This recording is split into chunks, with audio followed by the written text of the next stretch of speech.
Welcome back to the Cash Kicks channel for expert sports analysis, the best team picks, total picks, and in-depth breakdowns based on previous performances. Stay ahead of the game with our winning insights. And for even more exclusive parlay picks, check out Channel in membership. Houston Rockets versus Oklahoma City Thunder. The Western Conference spotlight burns bright in Oklahoma City.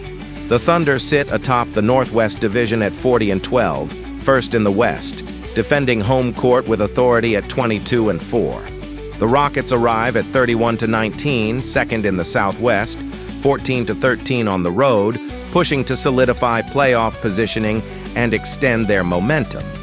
The numbers lean slightly toward Oklahoma City, but Houston has already proven it can trade punches in this matchup. This is more than another regular season night. It's a measuring stick game between a rising contender and a conference leader protecting its ground. Oklahoma City brings the league's more explosive offense into the building, averaging 120.2 points per game to Houston's 115.2. The Thunder shoot 49% from the field and 48.8% from deep as a team, spacing the floor with confidence and precision. Houston counters with 47% overall shooting and 47.2% from the floor on the year, leaning on balanced scoring and a strong interior presence. From three, the Rockets convert 36.9%, while the Thunder hit 36.0%. At the line, Oklahoma City holds an edge at 82.6% compared to Houston's 75.3%. The Thunder also move the ball crisply, posting 25.6 assists per night to Houston's 24.8, and they create more defensive chaos. 9.9 steals per game and 5.9 blocks.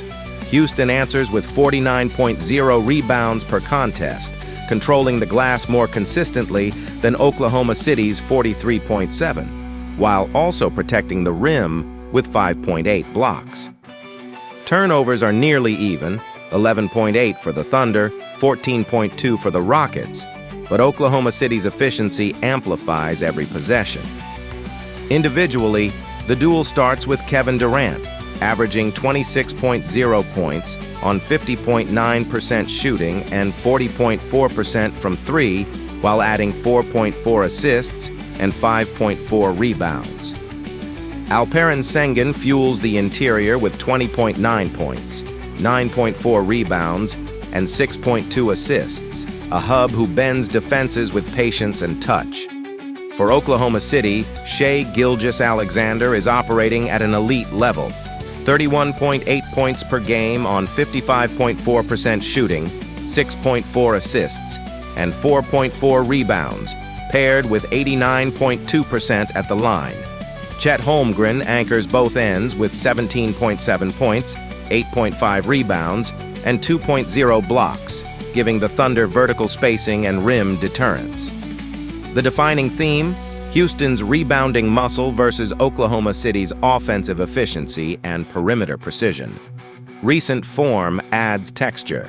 Houston is 3-2 in its last 5, including wins over Boston, Indiana, and Atlanta, but coming off a tight 109-99 loss to Charlotte. The offense has been steady, breaking 110 in 3 of those games, yet defensive lapses have cost them late. Oklahoma City mirrors that 3-2 mark, but enters off a 116-106 loss to San Antonio after back-to-back wins over Orlando and Denver. Even in defeat, the Thunder have consistently hovered around the 115-120 range offensively, maintaining rhythm and pace. The key duel is Durant versus Gilgeous-Alexander. Durant scores with precision, lethal from mid-range and deep, efficient late in the clock, and automatic at the line. Gilgeous-Alexander attacks downhill, finishes at high efficiency, and generates steady free throws through pressure. Durant controls pace in half-court sets. Shai thrives by accelerating into drives and kickouts. Whoever imposes tempo will shape the game's flow. This matchup centers on pace and second chances. Houston's rebounding edge can offset Oklahoma City's shooting, especially if Sengun draws help inside. The Thunder will space the floor and attack closeouts, relying on ball movement and efficiency. If Oklahoma City forces turnovers and runs, their shooting can widen the gap. If Houston protects the ball and controls the boards, they can slow the game into a half-court battle. Bench depth and defensive versatility loom large. Oklahoma City's ability to switch on the perimeter, led by Holmgren's rim presence and active hands across the lineup, fuels their 9.9 steals per game. Houston must protect the ball and get quality looks early in the clock. The X factor is efficiency under pressure, late-game free throws and shot selection. Oklahoma City's 82.6% at the line is a quiet weapon. After analyzing both teams, my first pick for this match is Oklahoma City Thunder winner. Oklahoma City's offensive precision at home proves decisive. Houston keeps it tight through rebounding and interior scoring, but the Thunder's spacing and late-game execution create separation in the final minutes. The edge belongs to the team that converts clean looks into momentum, and right now, Oklahoma City does it more consistently than anyone in the West. My second pick for this match is total over 210.5. Utah Jazz versus Orlando Magic. The lights come up in Orlando with weight on both sides of the floor. Utah arrives at 16-36, sitting near the bottom of the Western Conference standings, while Orlando stands at 26-24, 7th in the East and firmly in the playoff chase. For the Magic, this is positioning, a chance to solidify momentum in a crowded Southeast Division race. For the Jazz, it's about pride and progress, about proving their offense can travel and disrupt a team protecting home court. The numbers lean heavily toward Orlando, an 80.1% projected edge, and that expectation only sharpens the urgency. Utah brings 118.3 points per game into the building, slightly ahead of Orlando's 115.0. The Jazz shoot 47% from the field and 35.1% from three, knocking down 79.7% at the line. Orlando counters with 46.4% overall, 34.1% from deep, and an identical 79.7% free throw clip. The statistical margins are narrow offensively, but the defensive contrast is stark. Utah allows 126.8 points per night, while Orlando concedes just 115.5, a gap that defines their seasons. The Jazz move the ball well, averaging 30.1 assists to Orlando's 26.3, and they rebound slightly better at 43.8 per game. Orlando, however, is more disruptive defensively. 8.4 steals and 5.1 blocks per contest compared to Utah's 7.9 steals and 3.5 blocks. That rim protection and perimeter activity shape the Magic's identity. Individually, Lauri Markkanen leads Utah with 27.1 points on 47.7% shooting and 38.1% from three, adding 6.9 rebounds. Keontae George provides 24.2 points and 6.6 assists, while Walker Kessler anchors the interior with 10.8 rebounds and 70.3% shooting efficiency. Orlando answers with Paolo Banchero at 21.6 points and 8.6 rebounds on 46.3% from the field, Franz Wagner at 22.2 points with 48.2% efficiency, and Jalen Suggs directing traffic with 5.2 assists and 1.8 steals per game. Goga Batadze's 1.2 blocks underscore Orlando's interior resistance. This game hinges on offensive fluidity versus defensive discipline. Utah's ball movement and spacing against Orlando's length and shot deterrence. That is the central tension. Recent form tells a different emotional story for each side. Utah has dropped 4 of its last 5. Losses to Atlanta, Toronto, Brooklyn, and Golden State, with only a tight 131-122 win over Indiana breaking the slide. They're scoring, but they're bleeding points late. Orlando has split its last 5, but the wins have been emphatic. 118-98 over Brooklyn and 133-124 in Miami. Even in defeat, they've remained competitive, hovering near the century mark defensively. The Magic feel steadier. The Jazz feel urgent. The headliner is Markkanen versus Banchero, length against strength, finesse against force. Markkanen's perimeter touch stretches coverage and opens driving lanes. Banchero thrives in contact, operating from the elbows and mid-post, living at the free throw line. Wagner's efficiency and Suggs' defensive pressure add layers, but the duel between Utah's elite scorer and Orlando's franchise forward sets the emotional tone. One thrives on rhythm, the other on momentum. Tactically, watch the glass and the turnover column. Utah's slight rebounding edge must translate into second chances because their defense allows extended runs. Orlando will pressure passing lanes and look to convert steals into transition opportunities. In the half court, the Magic's switching versatility could slow Utah's assist-heavy attack, forcing more isolation possessions. Bench depth favors Orlando's defensive energy, and at home, their late-game execution has been steadier. The X factor is three-point variance. If Utah's 35% perimeter shooting spikes upward, they can neutralize Orlando's rim protection. If Orlando controls tempo and keeps the Jazz under control in transition, the defensive gap becomes decisive. Expect a competitive first half, Utah's ball movement creating open looks. But over 4 quarters, Orlando's defensive structure and home composure should tilt the balance. The Magic limit second chances, convert turnovers into easy points, and close with discipline.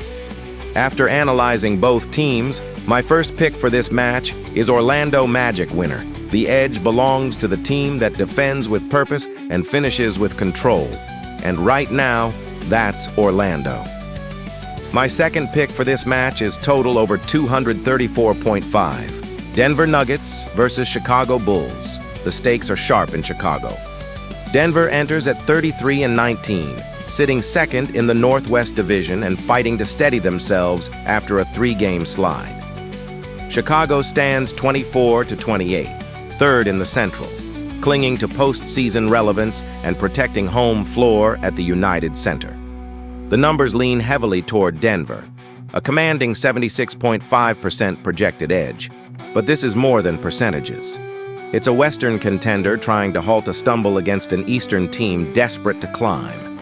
Denver has owned the first meeting, and with conference positioning tightening, this is a tone-setter game for both locker rooms. Denver brings the more explosive offense, 120.1 points per night on 49% shooting. Chicago counters at 117.0 per game on 47%. From 3, the Nuggets hit 39.4% as a team, while the Bulls sit in the mid-30s range, leaning more on interior balance and free throw generation, 81.4% as a team. Denver moves the ball with purpose, 27.8 assists per game, and protects possessions reasonably well at 11.9 turnovers. Chicago actually distributes slightly more at 29.5 assists, but gives up 120.2 points per contest, a defensive vulnerability Denver will target. On the glass, the Bulls hold a slight edge, 45.1 rebounds to Denver's 42.6. They also produce more steals, 7.3 to 6.9, and blocks, 5.0 to 4.2, signaling activity defensively. But Denver's defensive profile is more efficient overall, allowing just 116.2 points per game compared to Chicago's 120.2. It all starts with Nikola Jokic. The Denver center is orchestrating everything. 29.1 points, 12.1 rebounds, 10.5 assists per game, while shooting 59.4% from the field and 41.8% from 3 with 84.3% at the line. That's precision and control at the highest level. Jamal Murray adds 25.9 points and 7.5 assists, stretching defenses at 43.2% from deep. Chicago leans on Josh Giddey, who leads them with 18.6 points and 8.8 assists, adding 8.6 rebounds per night. Nikola Vucevic anchors the interior with 16.9 points and 9.0 rebounds on 50.5% shooting. The Bulls' defensive tone comes from Trey Jones, 1.3 steals, and Matas Buzelis 1.4 blocks, giving them perimeter disruption and weak-side rim protection. The defining theme: Denver's surgical half-court efficiency versus Chicago's activity and rebounding edge. Control versus chaos. Recent form tilts heavily toward urgency. Denver has dropped 3 straight, losses to New York 134-127, Philadelphia 124-121, and Oklahoma City 121-111, after back-to-back wins over the Clippers and Nets. The offense remains potent, but defensive lapses late have cost them. Chicago is 1-4 in its last 5. A 123-107 win over Toronto briefly steadied things, but losses to Milwaukee 131-115, Miami 134-91 and 116-113, and another tight defeat signal inconsistency. Defensive containment has been the issue, particularly against high-efficiency scoring teams, exactly what Denver brings. The centerpiece duel is Jokic versus Giddey. Jokic is dominance wrapped in patience, 29.1, 12.1, 10.5 on near 60% shooting. He bends defenses without forcing the issue. Giddey plays with rhythm and pace, pushing transition and facilitating early offense. But the efficiency gap is wide. Jokic's true offensive gravity forces double teams and opens clean perimeter looks. If Chicago stays home, he punishes single coverage. If they collapse, Denver's 39% three-point shooting makes them pay. Tactically, Denver will hunt mismatches in the half-court, using Murray-Jokic two-man action to force switches. Chicago must rebound to control tempo. Second chance points and transition are their clearest paths to an upset. Turnovers are pivotal. The Bulls generate more steals, and live ball mistakes are their fuel. Defensively, watch the paint. If Vucevic can hold his own without excessive help, Chicago can stay balanced. If double teams come early, Denver's spacing will stretch the floor thin. Bench depth and late-game composure also favor Denver, whose closing execution runs through the league's most reliable decision-maker, the X factor, shooting rhythm. If Chicago hits above its season three-point average and converts second chances, the energy swings. If Denver controls pace and keeps assists high, it becomes a methodical grind. Prediction: Denver's efficiency steadies the moment. Expect Chicago to compete early behind home energy and rebounding, but over 48 minutes, the half-court precision and superstar control take over. After analyzing both teams, my first pick for this match is Denver Nuggets winner. The edge is discipline and execution. Denver halts the skid, not with flash, but with control. My second pick for this match is total over 227.5. Philadelphia 76ers versus Phoenix Suns. The stage is set in Phoenix. The 29-22 Philadelphia 76ers, sitting fourth in the Eastern Conference, walk into the desert to face the 31-21 Suns, currently sixth in the West. Both teams are firmly in the playoff picture, but this one carries weight beyond a single February night. Philadelphia is chasing conference positioning. Phoenix is protecting home floor in a crowded Western race.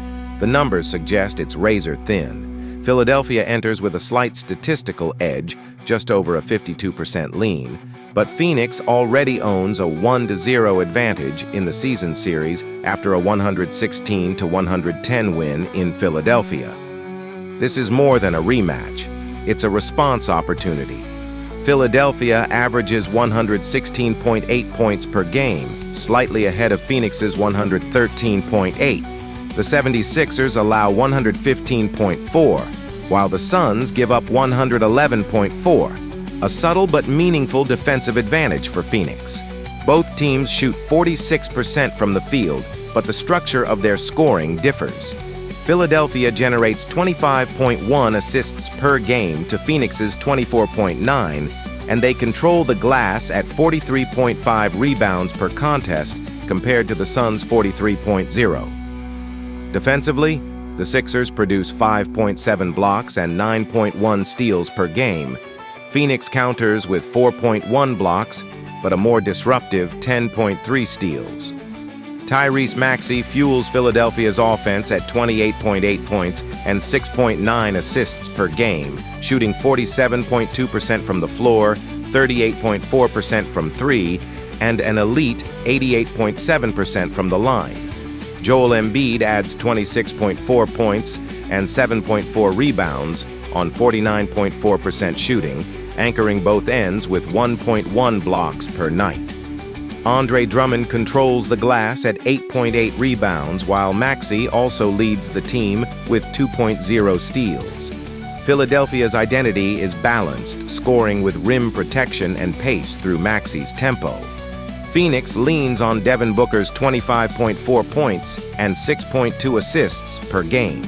He shoots 45.6% overall, 31.3% from three, and 86.4% from the stripe. Dillon Brooks adds 21.0 points with 44.0% shooting and 35.8% from deep. Grayson Allen provides 17.0 points and 36.9% from beyond the arc, while Mark Williams anchors inside with 8.1 rebounds and 1.0 block per game, shooting a highly efficient 66.2% from the field. The Suns create pressure with perimeter scoring and active hands defensively. The defining theme, Philadelphia's higher-octane scoring versus Phoenix's defensive steadiness and turnover pressure. One side wants flow, the other wants friction. Recent form sharpens the tension.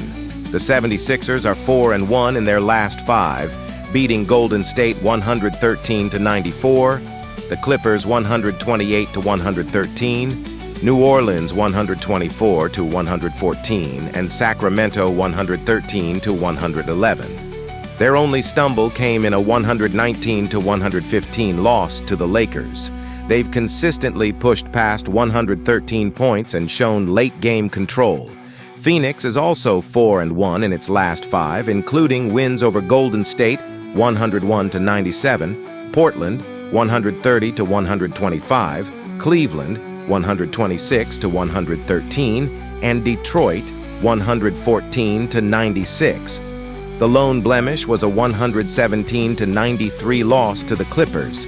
The Suns have tightened defensively in 2 of their last 3, holding opponents under 100 twice. The focal matchup is Maxey versus Booker.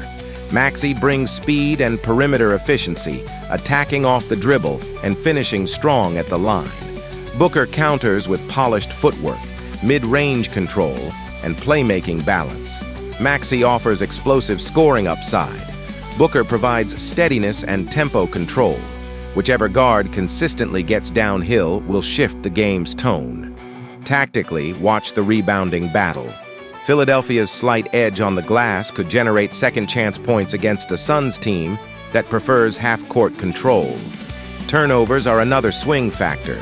Phoenix averages more steals and thrives when converting defense into quick offense. If the Sixers' ball movement stays sharp and they limit live ball giveaways, they'll dictate pace. Inside, Embiid's presence against Mark Williams will test Phoenix's rim protection discipline. On the perimeter, Brooks and Allen must contain Maxey without overhelping and surrendering kick-out threes. Bench production and late-game execution loom large, especially with Philadelphia missing Paul George due to suspension. This projects as a tight, possession-by-possession contest. Philadelphia's scoring depth and recent offensive rhythm give them a narrow edge, but Phoenix's home defense and turnover pressure will keep it close. But still, I will go with Suns. After analyzing both teams, my first pick for this match is Phoenix Suns winner. Philadelphia's efficiency at the free throw line and slight rebounding advantage become the difference. In a game defined by control versus pace, the Sixers' shot-making under pressure proves just enough. My second pick for this match is total over 218.5. Cleveland Cavaliers versus Sacramento Kings. The Cleveland Cavaliers arrive at Golden One Center at 31-21 second in the Central Division and firmly in the Eastern Conference mix. Across the floor, the Sacramento Kings sit at 12-40, last in the Pacific Division and fighting to halt a slide that stretched deep into the season. Cleveland has already taken the first meeting, 123-118, and the numbers lean heavily their direction again, nearly an 80% edge in the matchup outlook. For the Cavaliers, it's about consolidation and seeding. For Sacramento, it's about pride, response, and proving they can compete with one of the East's more balanced groups. Cleveland's profile is built on efficiency and control. They score 119.4 points per game while allowing 115.8. Sacramento averages 110.5 and surrenders 120.5. Both teams shoot 47% from the field, but Cleveland generates cleaner volume and more structure, 28.6 assists per game to Sacramento's 25.0. The Cavaliers also dominate the glass, 44.7 rebounds to 41.1, and protect the rim more consistently with 5.1 blocks compared to 4.5. On the perimeter, Cleveland forces 9.1 steals a night, slightly ahead of the Kings' 8.2. The offensive engine for Cleveland is Donovan Mitchell, pouring in 28.8 points per game on 48.4% shooting, 38.1% from three, and 84.6% at the line. He adds 5.9 assists and 4.6 rebounds, carrying both scoring punch and late-game responsibility. Evan Mobley complements him with 17.9 points and 8.8 rebounds while shooting over 51% from the field, anchoring the interior defensively with 2.0 blocks per game. Darius Garland contributes 18.0 points and 6.9 assists, giving Cleveland a dual creator backcourt that keeps the floor spaced and the tempo measured. Sacramento leans on Zach LaVine's 19.5 points on 48.1% shooting and nearly 40% from three, with strong free throw efficiency. DeMar DeRozan adds 19.3 points on 50.7%, working the mid-range and settling late possessions. Russell Westbrook pushes tempo with 15.3 points and 6.7 assists, though turnovers, 13.9 per game, disrupt consistency. Domantas Sabonis has provided 15.8 points and 11.4 rebounds in limited appearances, but availability has affected continuity. The defining theme is balance versus volatility, Cleveland's layered offense and rim protection against Sacramento's shot-making talent that too often has to create through traffic. Recent form highlights the gap. Cleveland has won 4 of 5, topping the Clippers, Suns, Lakers, and Magic, with its only loss coming in Portland. They've scored 120 plus 3 times in that span, showing balance and rhythm. Sacramento has lost 5 straight to Memphis, Washington, Boston, Philadelphia, and New York, allowing 112 or more in 4 and struggling defensively and late in games. The focal matchup is Mitchell versus LaVine. Mitchell blends efficient pull-up shooting, downhill drives, and sharp playmaking, reflecting strong shot selection and control. LaVine answers with explosive scoring and confident perimeter shooting. The key difference is orchestration. Mitchell operates within structure and sets the tempo, while LaVine often creates off improvisation. In a tight finish, Mitchell's scoring and distribution provide Cleveland the steadier edge. Cleveland's advantage is layered. Their rebounding limits second chances and sparks transition, while Mobley's rim protection pushes Sacramento into tough jumpers. Garland and Mitchell space the floor and drive ball movement, generating nearly 29 assists per game. Sacramento must force turnovers and find early perimeter rhythm. Westbrook's penetration can pressure Cleveland's defense, but if the Cavaliers switch cleanly and close out under control, the Kings' half-court sets lose variety. Bench depth and defensive cohesion tilt toward Cleveland as well. The Cavaliers' structure travels, Sacramento's confidence has wavered during this skid. The X factor is 3-point variance.